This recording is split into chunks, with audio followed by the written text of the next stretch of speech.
Yes, hello once again and welcome to the 2023 Kendal Classic Revival Scramble.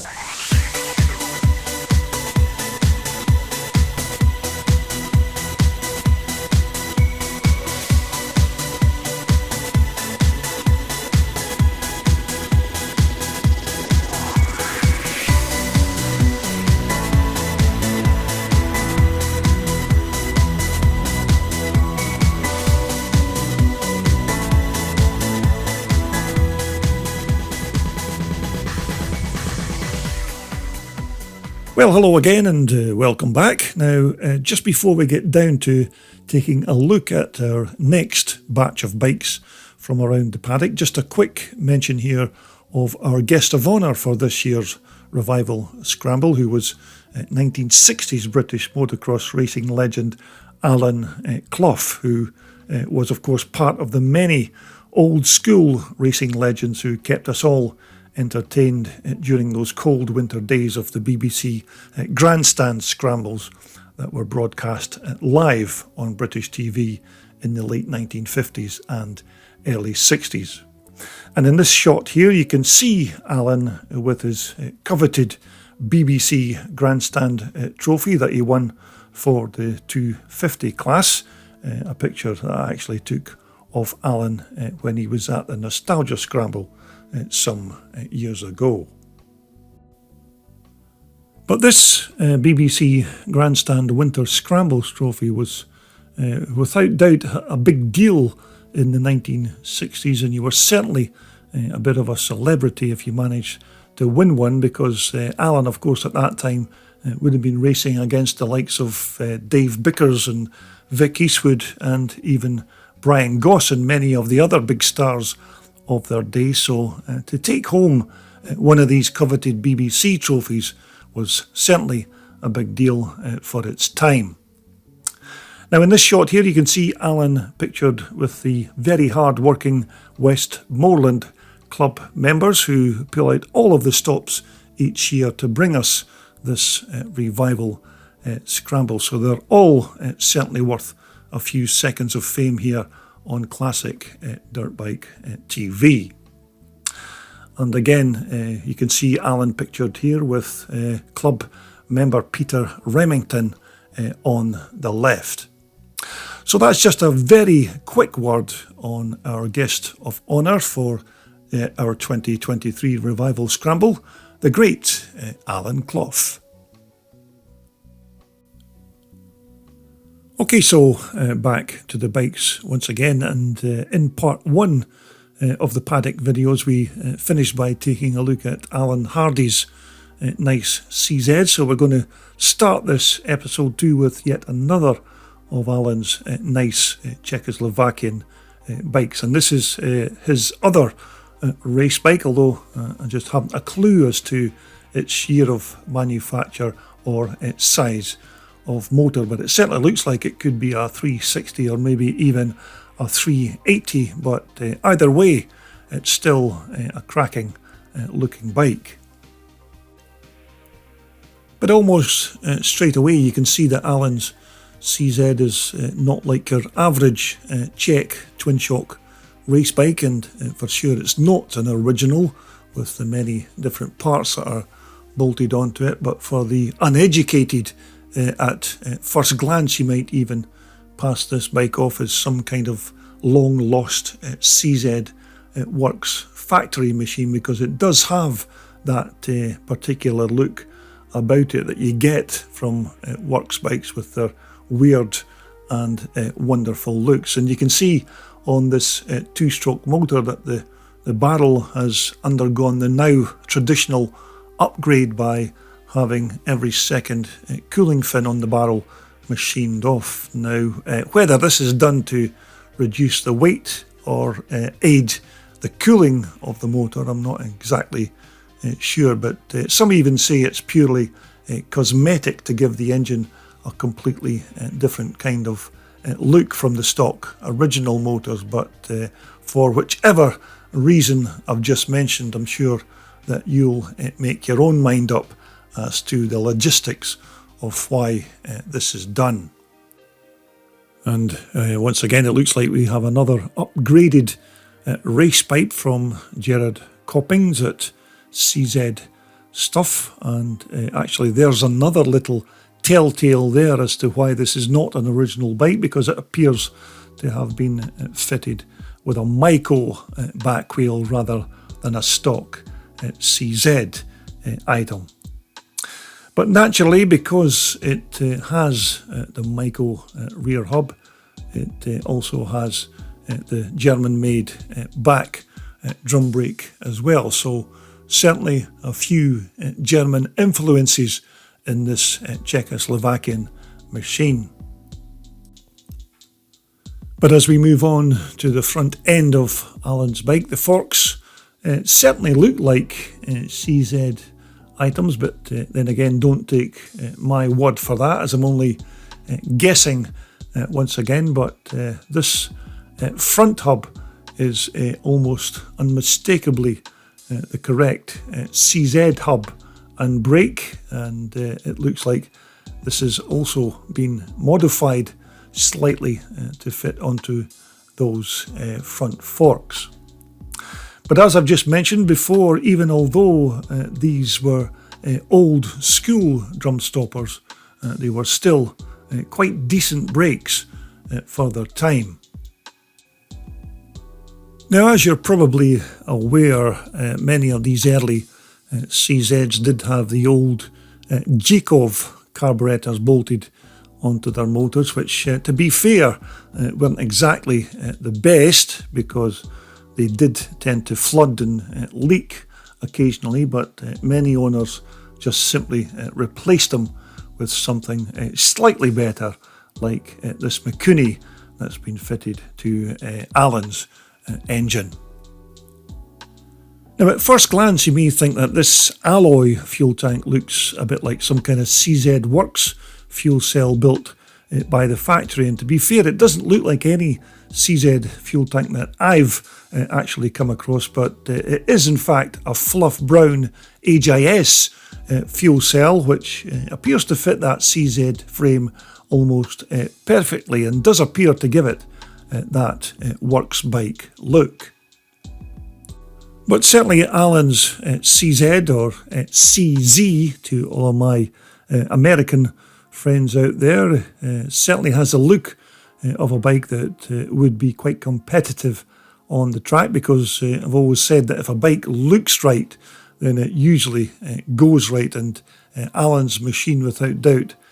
ticks all of those boxes. And again, if you tune in a bit later to watch the racing highlights from this event, you may even catch a glimpse of this bike out there on the track. So that's our first machine in this part 2 Paddock video. That's Alan Hardy's nice CZ. Okay, so our next bike that we're going to take a look at is Chris Cannon's 1982-83 Suzuki RM 500. Now, I say 82-83 because Chris told me that it's a combination between an 82 frame and an 83 motor, or vice versa, because I can't exactly remember which way round the equation went, although Chris did tell me the facts on the day. Now, Chris's RM 500 was one of the first bikes that I came across that were offered up for sale over the revival weekend. So if you're looking for a quick open class RM 500, then why don't you give Chris a call on this number and have a quick chat about the bike, or maybe even make an offer. Now, I'm pretty sure that you don't need me to tell you all about how awesome these big 500 Suzuki two-stroke motors were, but basically this is the very same engine as the older 465, but this new one's bored out to 492 cc. And as I remember, these had a 4-speed gearbox, which was more than enough cogs to cope with the power of that reed valve induction engine.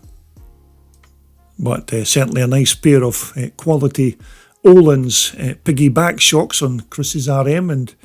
actually much of the rest of this bike still looks like it's in its stock original condition, to be fair. And Chris has raced 250 and 500 Suzukis for many years now, and I don't think I've ever seen him on any other make of machine in that time, so he's quite loyal to his RM Suzukis, and he certainly knows all of their little idiosyncrasies and how to maintain them. But it still looks like Chris's 500 is still sporting its stock front forks, which I think were about 43 millimeters for that early 1980s period. And again, another old school drum brake, which is said to do a decent job on this big open class machine, and the rear hub and its brake put in a similar performance with regards its stopping power. But also we had the usual alloy box section rear swing arm on our big 500, and it wouldn't be too long, of course, before Suzuki were then switching to their superb full floater suspension and swing arm setup when they introduced their new models in 1981. And again, not the original expansion chamber, of course, on our RM500. This is a nice PPS replacement pipe with the usual dings from track damage. But overall, this is a fine example of one of these big RM500s. And as I said, Chris has owned and raced these Suzukis for many years now, so you can almost guarantee that this bike's been well looked after. And if you think that this is maybe something you may be interested in as a race bike, or indeed just to add to your bike collection, then just give Chris a bell on the number that I just posted. Okay, so next up we are back to our 125s once again, and this next example is Steve Holloway's 1977 CR125 Mugen Honda, an absolute little cracker of a bike, although Steve has let me down ever so slightly by fitting black wheels onto his bike, and you can imagine how nice this little Honda would have looked like with a nice pair of polished alloy or even gold rims on it. But it's not really a criticism, Steve, really just an observation, and it's just me banging my drum about black rims on an old classic dirt bike. But the bike is essentially a 1977 model, and again not a fully original machine as many of these older CR125s are these days, but Steve's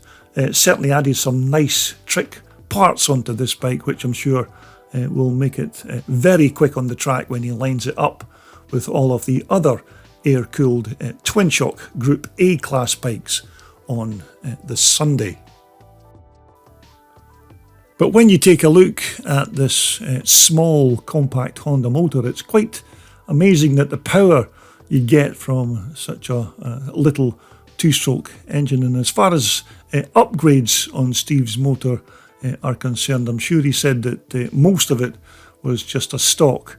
77 power plant, but it did have HPI ignition and a very unique Mugen airbox as well, to which Steve very kindly lifted the seat off the bike to let us all have a look inside, although I personally wouldn't know the difference between an original 77 CR125 airbox and a Mugen one, but I expect that there are certain subtle differences between the two. But you can see that Steve's been quite busy working on this bike, and it looks like it's just recently had some kind of full refurb or restoration recently, because it's immaculately prepared, as you can see from this 125 engine. Now at the back of Steve's Honda, it's a pair of classic YSS rear shocks, which appear to be hugely popular with classic twin-shock racers nowadays. So the performance and the price of these YSS units seem to be appealing to the classic racing fraternity, because I've certainly noticed an increase of bikes fitted with these British-made suspension systems. Once more, the little CR125's fuel tank, which was made of alloy, as I remember, and it certainly looks almost like brand new after its recent refurb. But this fuel cell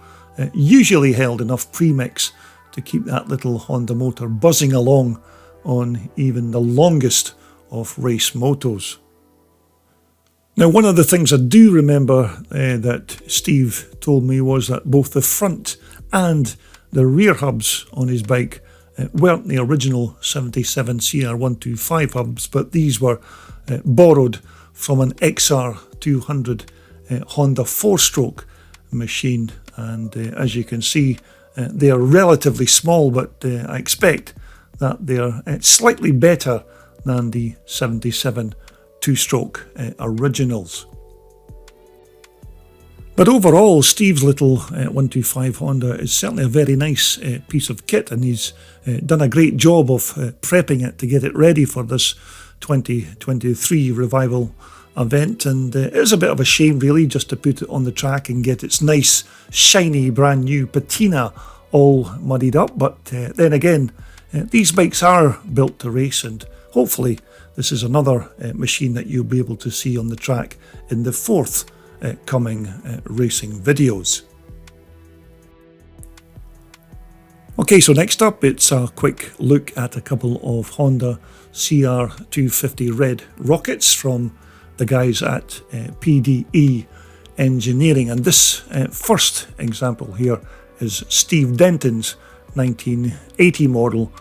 with some of those very nice trick parts that his Phil Denton Engineering Company manufacture for these classic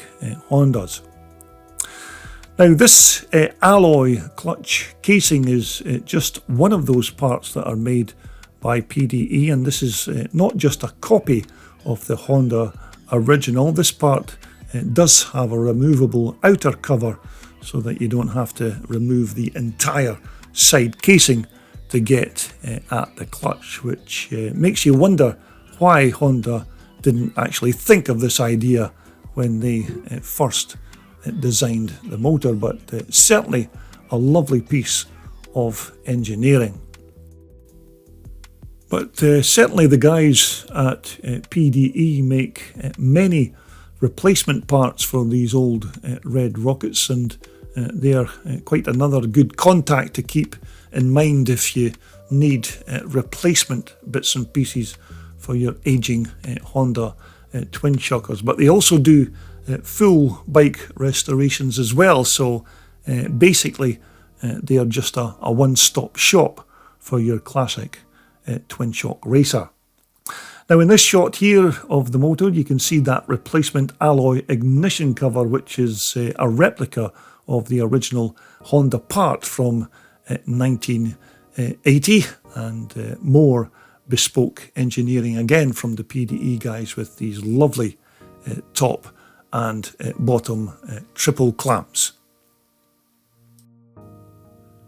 Now, I certainly don't want this video to sound like an advert for PDE Engineering, but basically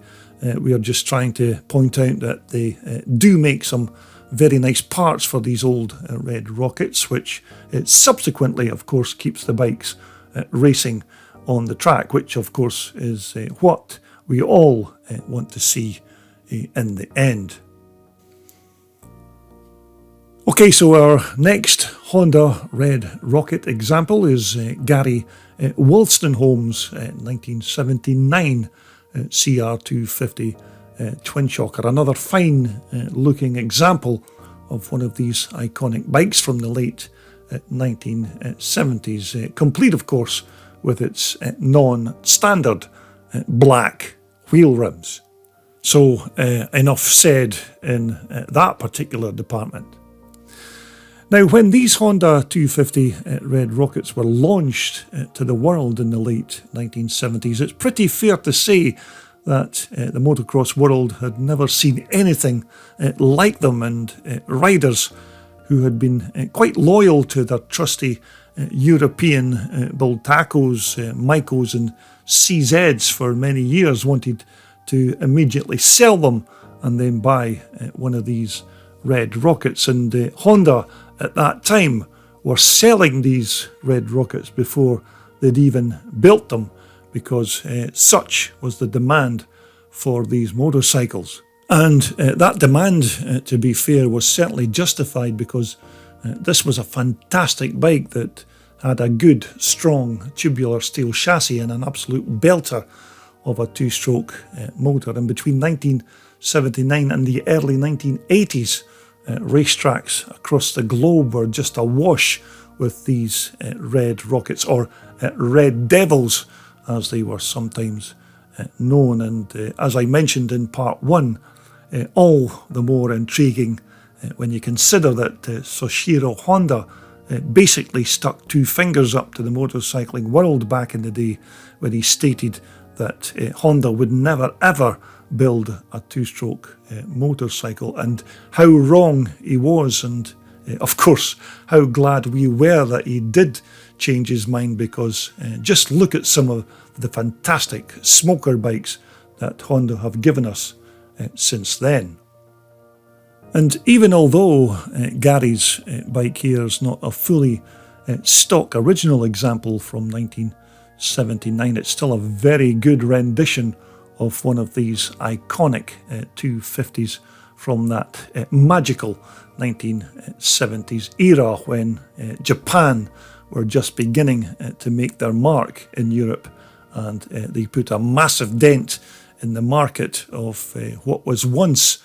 dominated by Micos, Bultacos and Montesas, and many other household named European motorcycle brands. Anyhow, this was another nice little bike that I came across during my Paddock travels, and this time it's Gary Hurst's 1980 RM 125 Suzuki twin shocker, another one of the 50 plus 125 entries of riders who were taking part at this year's Revival Scramble event, which I have to say was a very healthy number for just one particular class, which is why they were then divided into two classes, the Twin Shock 125A and the Twin Shock 125B class, just so that there would be enough room at the start line. Now, Gary was telling me that he'd put quite a lot of work and money into this bike, and he was looking forward to getting it out onto the track to give it a good run out. And again, he's also put a lot of work in to get his little Suzuki engine all prepped, and he said that he even splashed out on a brand new Mikuni carburetor for this 125 motor. But these little air-cooled 125 Suzuki engines were, of course, the last year of these old school air-cooled motors, because Suzuki then switched to the liquid-cooled 125 for the following year's model, and they also introduced a single rear monoshock suspension system in 1981 with that superb full floater rear end. But Gary's 1980 bike still has the traditional twin shock back end with what looks like a pair of Maxton rear shocks bolted onto the back. But the diversity and the range of the many different makes and models of bikes at this year's Revival Scramble was certainly amazing, and there was no way that I could have captured every single bike that was on display in the paddock, and with over 200 entries on the day, I'm actually very lucky to have captured just these few that you're watching in these clips. Okay, so moving right along as we jump from the small 125 smokers to the big bruiser 4-bangers,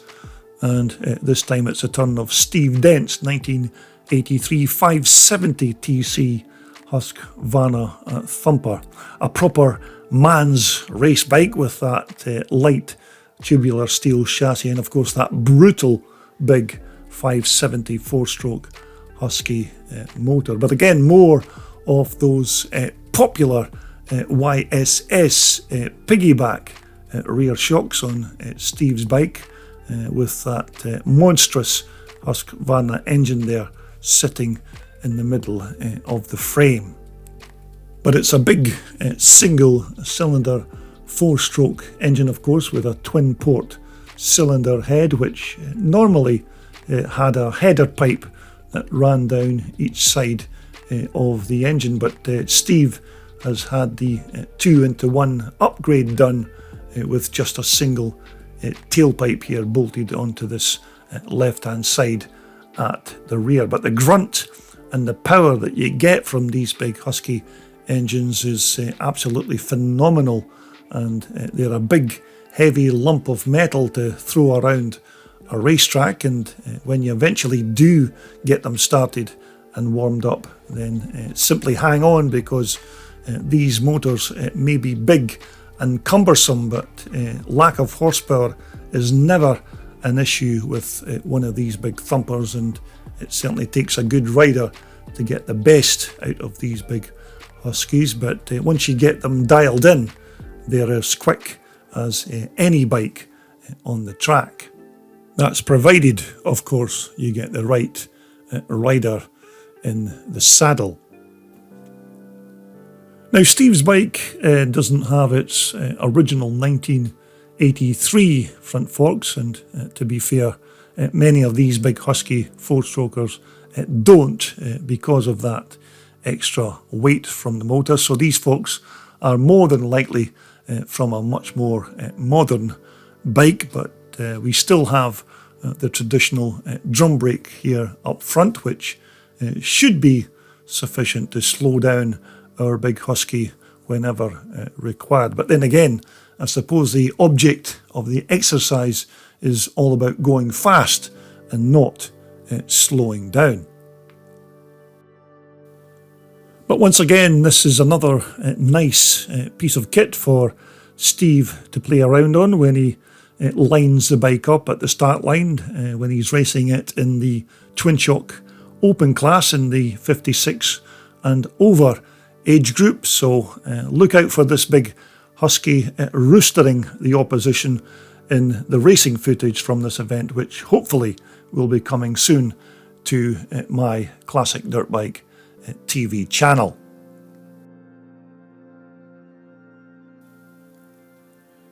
But this old timer here was Steve's other race bike for the day, and this is his 1965 350 Faber BSA that he'll be riding in the pre-1974 vintage class. So it looks like Steve's going to be very busy jumping from that big 570 Husky onto this 350 BSA, which has that British made hand-built Faber chassis with the BSA 350 4-stroke motor inside. Although, as you can see, it does have that little Triumph cover plate on the casing, but it is still essentially a BSA power plant. But even for a mid-1960s British-made 4-stroke engine, these were still good, strong 4-stroke power plants, and certainly a popular choice for many riders who do pre-68 and pre-1974 scramble events. But once more, a well-worn BSA alloy fuel tank, and you can only just about make out that Faber BSA badge on the side, but for sure these Faber frames are quite well engineered and slightly similar to those other British-made chassis built by the Rickman brothers. But without doubt, this is another nice old classic, and hopefully you'll get a chance to see this Faber BSA in action trackside later here on my YouTube channel.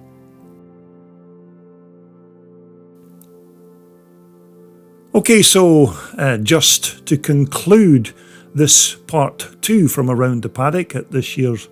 Revival Scramble, we're going to finish off by taking a look at Dave Godley's lovely old timer, and this is his 1958 650 Tribsa. That's of course the BSA frame with the twin cylinder Triumph motor sitting inside. Yes indeed, a proper old school scrambler with no modern plastics, just copious amounts of iron and steel and some nicely polished alloy. And these are the kind of bikes that you would have seen on a regular basis if you were of a certain age and visited your local club scramble events back in the late 1950s or early 60s. But I'm pretty sure that these are old BSA forks that are bolted onto this bike, because there were many different makes of front suspension used on these old bikes back in the day, including Italian Serianis, but there's no mistaking the kind of front hubs and brakes that are used on these Tribsas, as these are matchless alloy hubs and brakes, because these matchless hubs were used on many different makes and models of British bikes back in the day, and by all accounts for an old school and old fashioned drum brake system, these worked extremely well. And also because the hubs were made of alloy, these were also very light. But at the back of the bike it was your BSA QD hub, or Quick Detach to give it its full title. But this was a great idea because you could remove that back wheel without disconnecting the chain, and the hub would just simply stay intact. So it's certainly British ingenuity at its very best. Now, also at the rear end of these old timers back in the 1950s, it probably would have been just a very simple pair of girling dampers that you had on these old bikes. But of course, nowadays the choice is much more varied, and it certainly looks like Dave's fitted a pair of more modern, up-to-date classic shocks onto his bike. But these old 650 twin Triumph engines were certainly the staple diet for anyone who wanted to do scrambling or off-road riding in that 1950s and 60s period. Big, heavy lumps, of course, but in Britain, these were the days before Japan invaded the country with their small, compact, lightweight two-stroke motorcycles. And at that time, your choice was somewhat limited to either using a big single-cylinder British four-stroke power plant, or maybe one of these much nicer sounding Triumph twins, which although were heavy and a bit unwielding, they sounded fantastic and pumped out loads of grunt and horsepower. But certainly this example of Dave Godley's is without doubt a little flashback in time when these old scramblers would be seen almost every other weekend taking to racetracks all over the country and entertaining crowds in their thousands who would flock to see them thundering their way around the British landscape. And hopefully you may be able to relive those great times when we eventually get round to posting the racing footage from this event. So that more or less concludes our part 2 from around the paddock, and when we return for our final paddock walkabout in part 3, these are just a few of the bikes that we have still got lined up for you to take a look at. So again, thanks for watching, and until next time, it's cheerio for now.